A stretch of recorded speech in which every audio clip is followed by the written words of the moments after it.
Why Zebras Don't Get Ulcers by Robert M. Sapolsky. Picture yourself as a zebra for just a moment, calmly munching grass on the endless golden African savanna. Life is pretty simple. Your biggest concern is finding the next delicious patch to graze on. Then, without warning, you catch a glimpse of gold in your peripheral vision, a lion. Everything changes in an instant. Your body launches into overdrive. A tidal wave of hormones surges through your system. Your heart pounds like thunder, pushing fuel to every muscle. Your breathing turns quick and shallow, desperately gulping oxygen. Everything non-essential just shuts off. Digestion, on hold. Growth can wait. Your immune system, not a priority right now. In this single moment, only one thing matters: survival. You've become a living, breathing miracle of evolution, a finely tuned escape artist with one job: run like your life depends on it. And you do run. You sprint, you weave, you escape. A few heart-pounding minutes later, the danger passes. And here's the truly remarkable part: you just reset. The hormone storm calms. Your heart settles back to its normal rhythm. You return to grazing, mind peacefully focused on that next tuft of grass. Crisis over. For a zebra, stress is pure and simple, a brief, intense moment of life or death urgency. Now picture yourself as a human. You're trapped in your car, boxed in by endless traffic. You're going to be late to that meeting. Your boss is probably going to give you that look. Your mind starts racing. The mortgage payment, that tense conversation with your partner this morning, that weird rattle your car's been making. And what's your body doing while you sit there? Exactly what the zebra's body was doing. That same ancient survival response kicks in. The same hormones flood your bloodstream. Your heart rate climbs. Your blood pressure spikes. The only problem? There's no lion. There's no sprint to freedom. You're just sitting there, marinating in a chemical cocktail that was meant for a 3-minute sprint. And you don't experience it for just 3 minutes. You experience it for the entire 30-minute traffic jam. You experience it again when your boss gives you that look. You experience it for weeks while stressing about that looming deadline. This is the fascinating, eye-opening question at the heart of Robert M. Sapolsky's brilliant book, Why Zebras Don't Get Ulcers. Written by a Stanford neuroscientist and primatologist, this isn't just another health book. It's a window into understanding ourselves. It has sold millions of copies and fundamentally changed how we think about the connection between our minds and our bodies. Sapolsky poses a deceptively simple question with a surprisingly deep answer. Why do we, living in our modern, relatively comfortable world, suffer from an epidemic of diseases like heart disease, diabetes, and ulcers, while wild animals facing genuine life-or-death threats every day somehow don't? The answer is what I'm about to share with you. By the time we finish, you'll understand the hidden language your body speaks when responding to the world around you. You'll discover how your thoughts and emotions can directly influence virtually every cell in your body. And most crucially, you'll learn why some people crumble under stress while others seem to flourish, and what you can do to join that second group. This isn't just about managing stress. It's about understanding your own biological blueprint and learning to stop making your mind your body's greatest enemy. Let's dive into one of the most important books you might ever encounter. To really appreciate what Sapolsky is teaching us, we need to start with a concept you probably learned in school and then forgot: homeostasis. It's actually quite beautiful. Our bodies have an ideal state, a perfect temperature, perfect blood sugar level, perfect pH balance. When something pushes us out of that sweet spot, our body works to bring us back. Too hot? You sweat. Blood sugar drops? You get hungry. Homeostasis is simply about maintaining balance. When a zebra runs from a lion, it's violently knocked out of homeostatic balance. The body's response, that hormone flood, that racing heart, is what Sapolsky calls the stress response. It's the body's way of re-establishing balance and surviving the crisis. For most creatures on Earth, stress means a short, intense physical crisis. Afterward, you're either safe or you're dinner. But we humans possess a unique and rather unfortunate talent. We can trigger that exact same life-or-death stress response just by thinking. As Sapolsky puts it, we're smart enough to generate all kinds of stressful events purely in our heads. How many zebras lie awake worrying about their retirement savings or rehearsing what they'll say on a first date? This is the heart of our problem. Our bodies are brilliantly designed for handling short-term physical emergencies, but they become potential disasters when constantly activated for purely psychological reasons. When we sit around worrying, we're switching on a system built to help us outrun predators, but we're leaving it running for months on end over mortgages, relationships, and job promotions. This is the book's central theme, the idea we'll keep returning to. We constantly activate a system that evolved for responding to acute physical emergencies, but we turn it on for months at a time, worrying about things that would make absolutely no sense to a zebra. So what exactly is this system? What makes up the machinery of the stress response? It starts in your brain, specifically with a part of your nervous system you don't consciously control, the autonomic nervous system. This system has two opposing branches, like a gas pedal and brake for your body. The brake is the parasympathetic nervous system. It handles all the calm, quiet activities of daily life. When you're relaxing after a good meal, feeling pleasantly drowsy, that's your parasympathetic system at work, helping you store energy and grow. It's the rest and digest system. The gas pedal is the sympathetic nervous system. This kicks into high gear during what Sapolsky amusingly calls the 4 F's: flight, fight, fright, and, well, sex. When you're startled, thrilled, or terrified, this system floods your body with two critical messengers, epinephrine and norepinephrine, better known as adrenaline and noradrenaline. Within seconds of perceiving a threat, whether real or imagined, these chemicals trigger your pounding heart, churning stomach, and prepare your body for intense action. That's the lightning-fast response.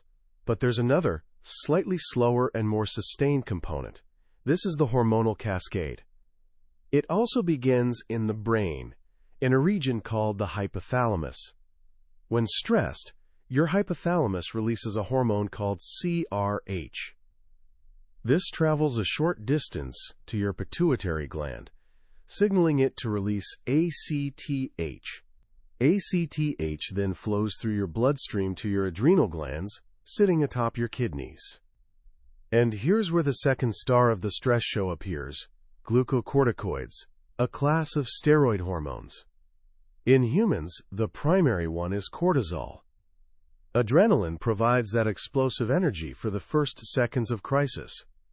Glucocorticoids sustain the response over minutes or hours. Together, adrenaline and glucocorticoids are the workhorses of your stress response. What do they actually do? Their main job is mobilizing energy. When you're running for your life, your muscles need fuel immediately. There's no time to digest your last meal.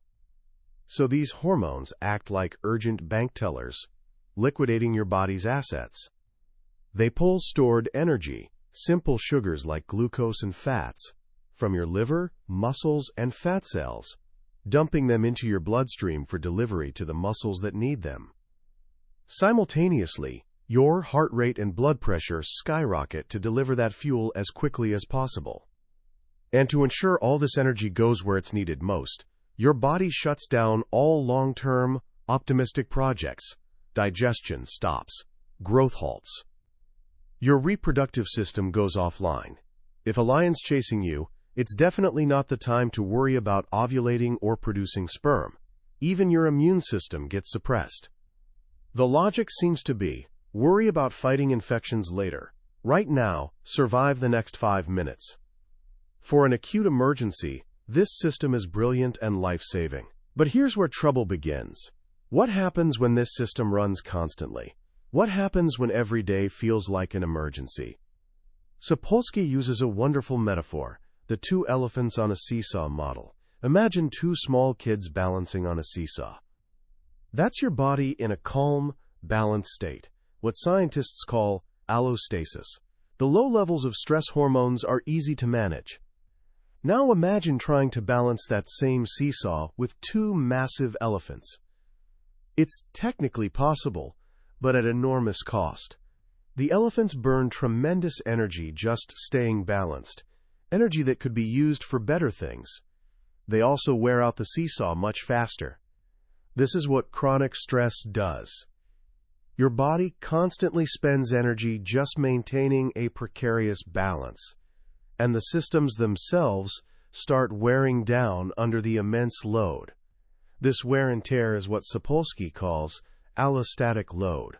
It's not that the stress response runs out of fuel. It's that the response itself, when chronically activated, becomes more damaging than whatever it's trying to protect you from. And this is key to understanding a vast range of modern diseases. Let's tour your body and see what happens when the elephants stay on that seesaw too long. We'll start with your cardiovascular system. During an emergency, blood pressure rises to pump fuel to your muscles. That's adaptive. But if your blood pressure spikes to 180/100 every time you get an annoying email, you're heading for disaster. Chronic hypertension is just the beginning. To handle that constant pressure, your blood vessel walls work harder, building up thicker muscle. But this makes them more rigid, which further increases blood pressure. It's a vicious cycle. Your heart suffers too. With blood returning with more force, the wall of your left ventricle, the part pumping blood to your body, thickens. This is called left ventricular hypertrophy, and it's the single best predictor of cardiac risk. Meanwhile, those high-pressure torrents of blood start damaging the smooth inner lining of your arteries, especially where they branch. Think of a river fork where water churns most violently. These tiny tears create an inflammatory response. Fatty nutrients, cholesterol, and other circulating debris stick to these damaged sites, forming atherosclerotic plaques. Stress helps build these plaques, both by damaging vessel walls and by dumping more fat and bad LDL cholesterol into the bloodstream. If a plaque grows large enough, it can block an artery. If it tears loose, it can travel to a smaller vessel and completely clog it. When that happens in an artery feeding your heart, you have a heart attack. In the brain, a stroke. This explains why stress is a major contributor to heart disease, the #1 killer in the developed world. It's not some vague psychological concept. It's a direct mechanical process of wear and tear. Now let's look at energy. We've seen that the stress response mobilizes energy. But if you're constantly mobilizing energy instead of storing it, you're always running on empty. You'll fatigue more easily. And there's a deeper problem. All that glucose and fat floating in your bloodstream needs to be stored away eventually. Insulin is the hormone that does this. But during stress, glucocorticoids make your cells less sensitive to insulin. They're essentially telling your cells, don't store this energy. We need it available now. If this happens chronically, your cells can become permanently less responsive to insulin. This is called insulin resistance. Your pancreas must pump out more and more insulin to get the job done. This is the pathway to type 2 diabetes, a disease reaching epidemic proportions in our modern world. Sapolsky points out this isn't a normal feature of aging. It's a disease of inactivity and excess fat, conditions increasingly common in our society. This combination of high blood pressure, elevated blood sugar and insulin, and too much bad cholesterol is so common it has a name, metabolic syndrome or Syndrome X. It's a perfect storm of stress-related problems, a clear sign those elephants have been on the seesaw far too long. What about your digestive system? When running from a lion, the last thing your body wants is wasting energy on digestion, so it shuts down. Saliva stops flowing, your mouth gets dry, stomach contractions halt, blood flow diverts away from your gut. This is fine for a short sprint, but with chronic stress? This brings us to the book's titular question, ulcers. For decades, ulcers were the poster child for stress-related disease. The story seemed simple. You worry a lot, your stomach churns out acid, and you burn a hole in your stomach lining. Then, in the 1980s, 2 Australian scientists discovered a bacterium called Helicobacter pylori and showed it was present in the vast majority of ulcer patients. The medical world completely reversed course. Ulcers weren't caused by stress. They were caused by a bug. The stress idea got dismissed as unscientific, psychosomatic nonsense. But as Sapolsky masterfully explains, the story is more complex. The bacterium can't be the whole story. Why? Because only about 10% of people infected with H. pylori actually get ulcers. Something else must be involved. That something else is stress. Turns out stress doesn't cause ulcers by increasing acid. In fact, during a stressor, acid secretion actually decreases as digestion shuts down. The damage happens more subtly. The stomach constantly protects itself from its own acid with a thick mucus layer and other defenses. During chronic stress, the body cuts back on these expensive defense and repair projects. Then, when the stress passes and digestion rebounds, the stomach's defenses are down. It's like firing up a furnace with weakened firewalls. Stress, combined with H. pylori bacteria, creates perfect conditions for ulcers to form. The bacteria might load the gun, but stress often pulls the trigger. Stress also plays a major role in another common gut problem, irritable bowel syndrome, or IBS. While stress shuts down the stomach and small intestine, it actually increases contractions in the large intestine. The logic is simple. If you're running for your life, you want to jettison any dead weight. But when this happens chronically, you get a spastic colon, leading to the pain, diarrhea, and bloating of IBS. Let's move on to two other long-term projects that stress puts on hold: growth and reproduction. Growing takes enormous energy. So during a crisis, growth is one of the first things to go. This is why children experiencing extreme, prolonged psychological trauma, severe abuse, or neglect can literally stop growing. This rare but devastating condition is called stress dwarfism, or psychosocial dwarfism. These children aren't malnourished. Their bodies simply shut down the hormones needed for growth. The stories Sapolsky tells are heartbreaking, like that of famous author J.M. Barrie, who created Peter Pan, the boy who never grew up. Barrie himself stopped growing after his older brother's traumatic death, in a tragic, unconscious attempt to please his grieving mother, who wished her dead son could have remained a boy forever. These extreme cases show how profoundly our emotional state can dictate our physical development. Reproduction is another optimistic, energy-intensive project that gets shut down by stress. In both men and women, the cascade of reproductive hormones gets inhibited. Glucocorticoids block the testes in men and ovaries in women from responding properly to their hormonal signals. In men, testosterone levels drop, but the more immediate effect is on erections. An erection requires the parasympathetic nervous system, the rest and digest system, to be active. You need to be calm and relaxed. If you're anxious or stressed, the sympathetic fight-or-flight system takes over, making erections difficult to achieve or maintain. This is why psychogenic impotency is so common. In women, stress can disrupt the menstrual cycle, making it irregular or stopping it completely. It can also interfere with ovulation and make it harder for a fertilized egg to implant in the uterus. Libido decreases in both sexes. From an evolutionary perspective, this all makes sense. A time of famine or crisis isn't a good time to bring new life into the world. So far, we've seen stress attack your heart, metabolism, gut, growth, and reproductive systems. But what about your immune system? The old, simple story was that stress suppresses immunity. Selye saw this in his original experiments. His stressed rats had shrunken immune tissues. But again, reality is far more nuanced and fascinating.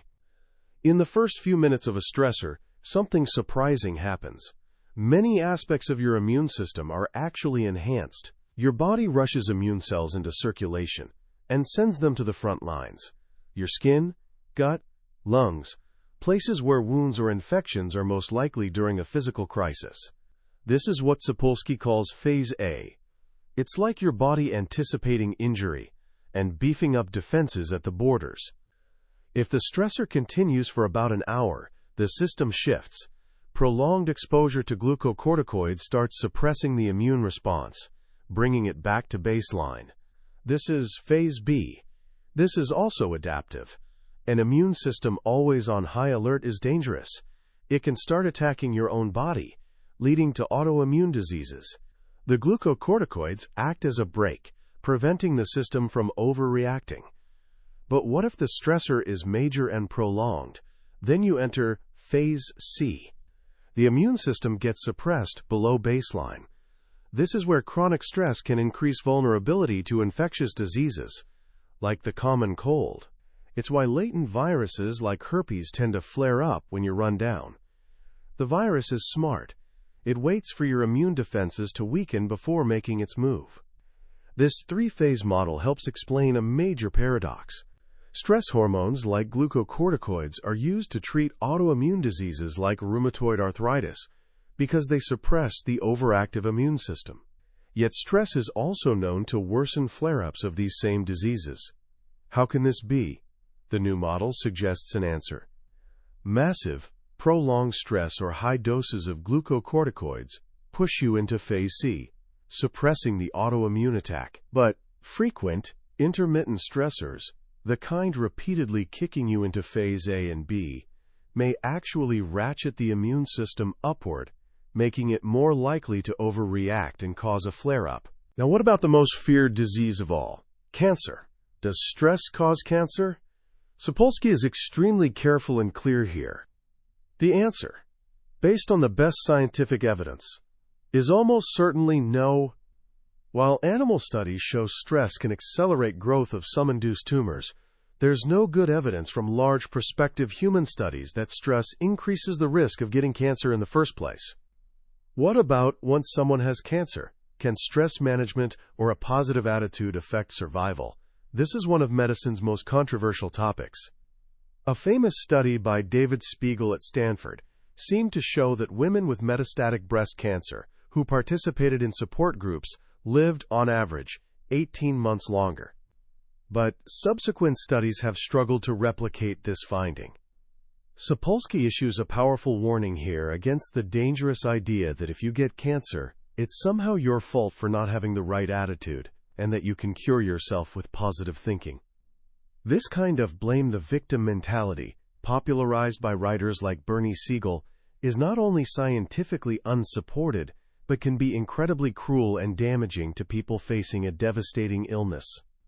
Finally, we arrive at the brain itself. How does stress affect our ability to think and remember?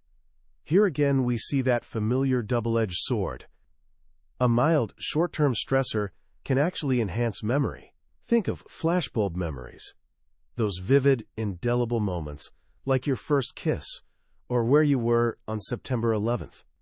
The adrenaline released during these arousing events helps sear the memory into your brain, particularly in a key memory structure called the hippocampus.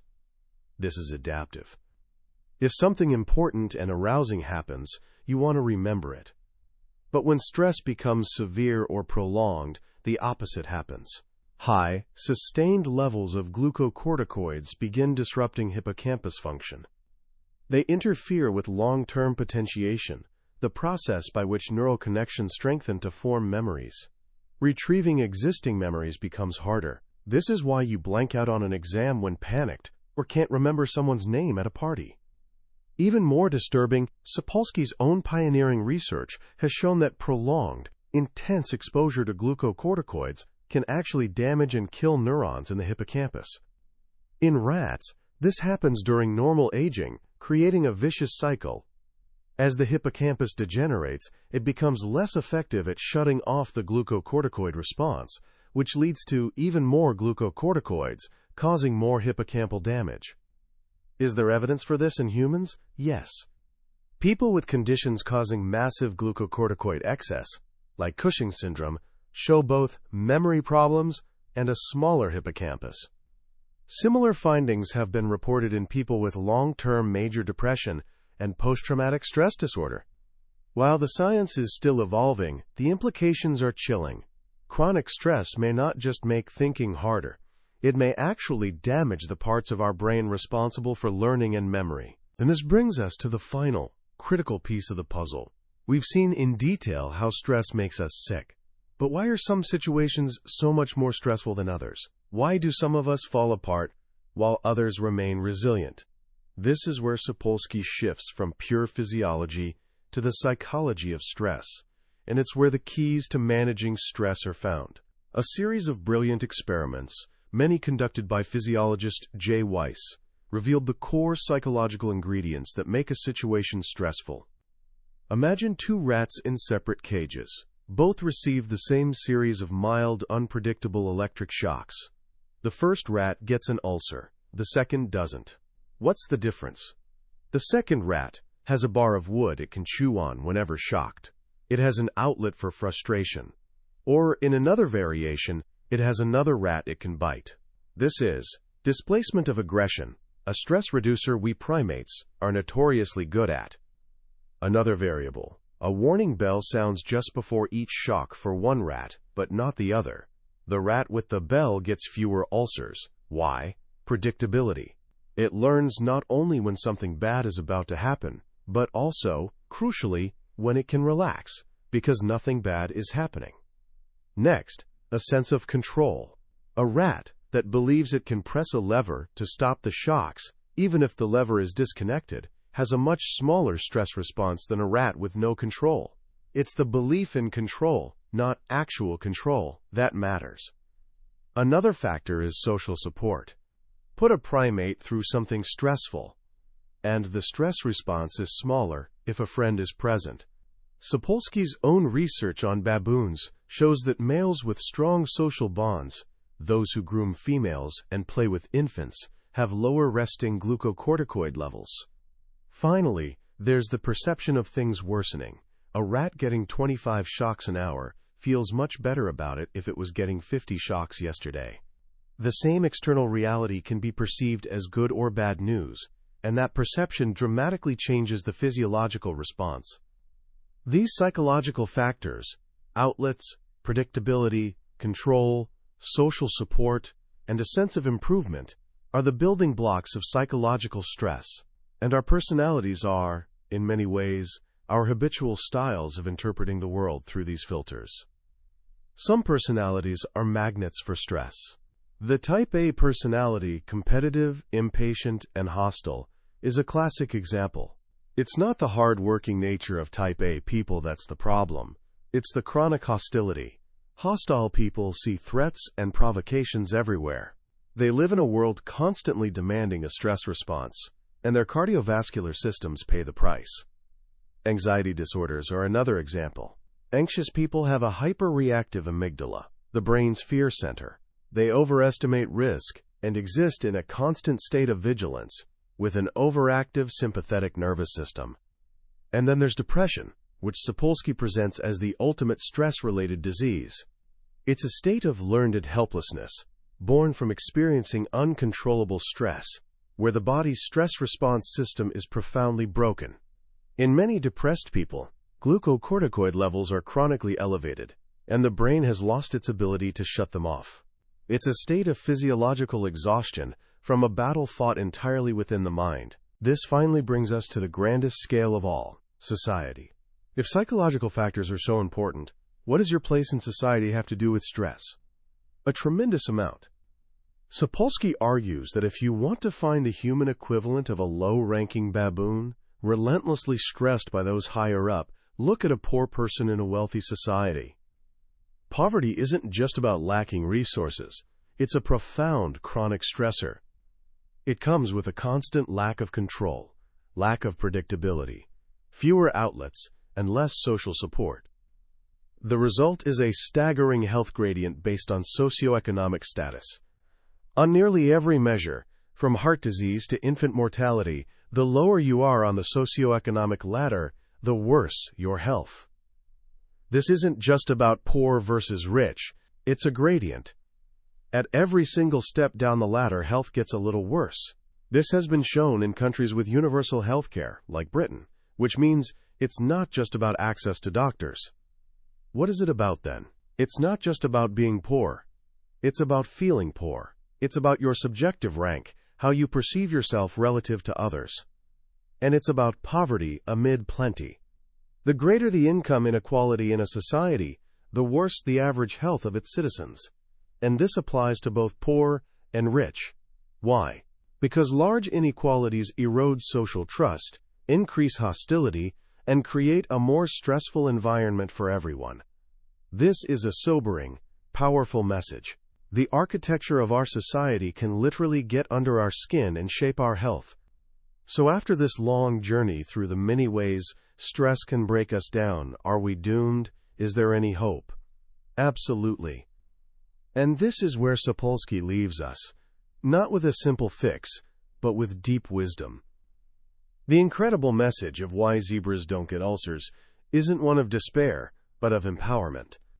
For 17 chapters, Robert Sapolsky takes us on a detailed, often terrifying tour of what can go wrong in our bodies. He shows us how a system designed for survival can, in the modern world, turn against us. But in doing so, he gives us the map. He reveals the mechanisms. And if you understand the mechanism, you can begin to influence it. The most profound lesson in this book, for me, is realizing that we're not built for the world we've built. We're running ancient software on modern hardware, and the result is a system crash. We have the physiology of wild animals, but the psychology of worried, self-aware humans. That mismatch is the source of so much suffering. But knowledge is power. The final chapter is about managing stress, and it's not about finding some magic bullet. It's about applying the psychological principles we've learned. It's about consciously and intentionally building more control, more predictability, more outlets, and more social support into our lives. So, what can you do, starting today, to apply these lessons? It doesn't have to be complicated. First, find a domain of control. Your life might feel overwhelming, full of things you can't change, but find one small corner where you can exert mastery. It could be as simple as organizing your desk, starting a small garden, or mastering a new skill. That feeling of efficacy, of being in charge of something, can be a powerful antidote to the helplessness that fuels so much stress. Second, strengthen your social connections. Don't just network, connect. Reach out to a friend you haven't spoken to in a while. Make time for family. Sapolsky's baboons teach us a vital lesson: social grooming, playing with the young, having allies. These aren't frivolous activities, they're biological necessities. In our human world, that translates to listening, offering support, and allowing ourselves to be supported. A key insight is that giving support can be one of the most powerful stress reducers of all. Being needed is a profound source of control and purpose. Third, and perhaps most directly, find a physical outlet. The entire problem we've discussed is that we trigger a physical stress response for non-physical reasons. Exercise is the perfect solution. It gives your body the physical release it was preparing for. When you exercise, you're finally giving your body permission to do what it's been screaming to do all along. You're telling it, okay, here's the crisis you've been waiting for. Let's go. It doesn't just reduce tension, it completes the biological cycle. This book is a journey into the intricate and beautiful machinery of our own bodies. Robert Sapolsky is more than just a scientist. He's a master teacher, a storyteller who can explain the most complex ideas with wit, humanity, and profound wisdom. That was a summary of Why Zebras Don't Get Ulcers by Robert Sapolsky. We've explored the highlights today, but I'll be honest with you, a summary can only take you so far. The real magic happens when you read the book yourself. It's in the quiet moments when a particular story or simple phrase hits you in ways you didn't expect.